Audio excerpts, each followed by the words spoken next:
तुका भले आता उधळतो मग तेरी पायी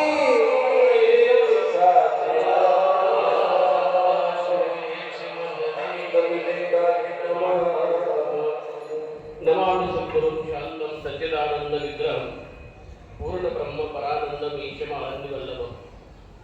आजचा हा कार्यक्रम कैलासवासी वेंकटराव पप्पाजी बोले अण्णांचं ध्यान चालू झालं तर त्यांच्या निमित्ताने आजचा हा गोड जेवणाचा कार्यक्रम त्या ठिकाणी संपन्न करण्यात आला.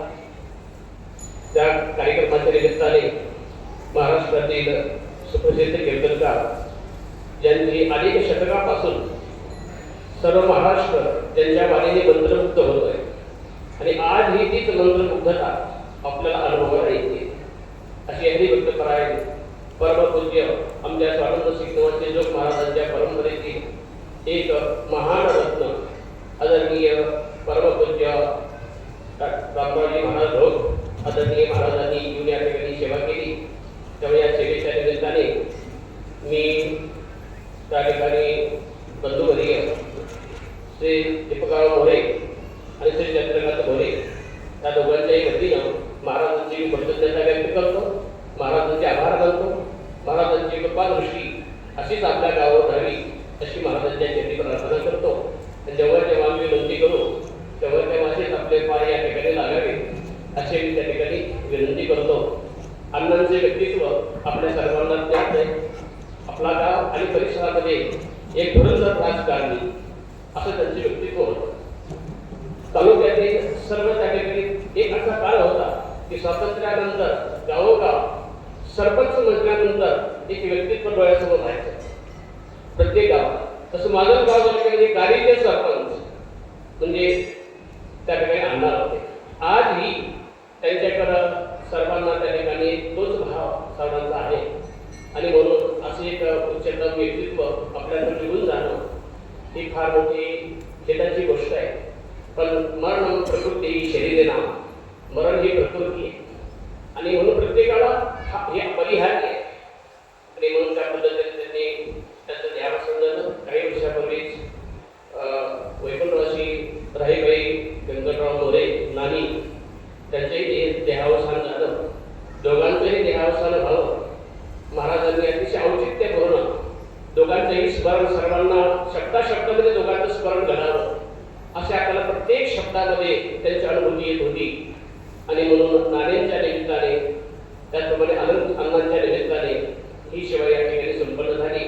दुसरी गोष्ट अशी आहे की या ठिकाणी आपल्या मंदिराच्या उजव्या बाजूला जे नेहमी सभागृह जेवणाचं असतं, जेवणाचा स्वयंपाक होतो. आताच माननीय दीपकराव यांनी मला सांगितलं की त्या ठिकाणी मोठं सभागृह आपल्याला करायचं आहे आणि त्या सभागृहाच्या निमित्ताने जो सभागृहाचा जो त्या ठिकाणी जो भाग आहे तो एकट्याने उचलला आहे. आपण टाळ्या वाजून त्याचं स्वागत करूया. तो खर्च काही लाखामध्ये आहे तो दीपकराव त्या ठिकाणी करतायत आणि त्या निमित्ताने अण्णांची सेवा आणि मातोश्रींची सेवा त्यांच्याकडून त्या ठिकाणी संपन्न होते.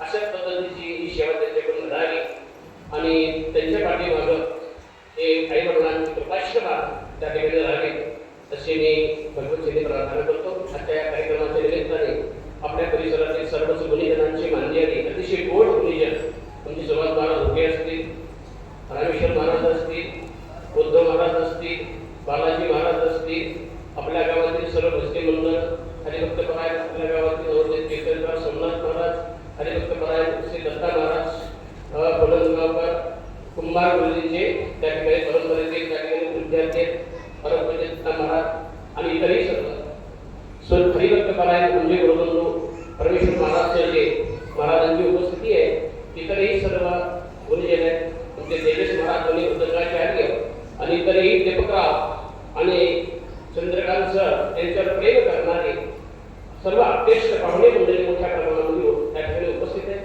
परमपूज्य महाराजांच्या हस्ते त्या सभागृहाचं उद्घाटन सुरुवातीला महाराजांच्या पवित्र हस्ताने त्या ठिकाणी संपन्न केले आहे. ती सभागृह त्या ठिकाणी संपन्न होईल. सर्वांनी या ठिकाणी भोजन करून जावं असं मी दीपकराव चंद्रकांत यांच्याद्वारे त्या ठिकाणी विनंती आणि थांबतो.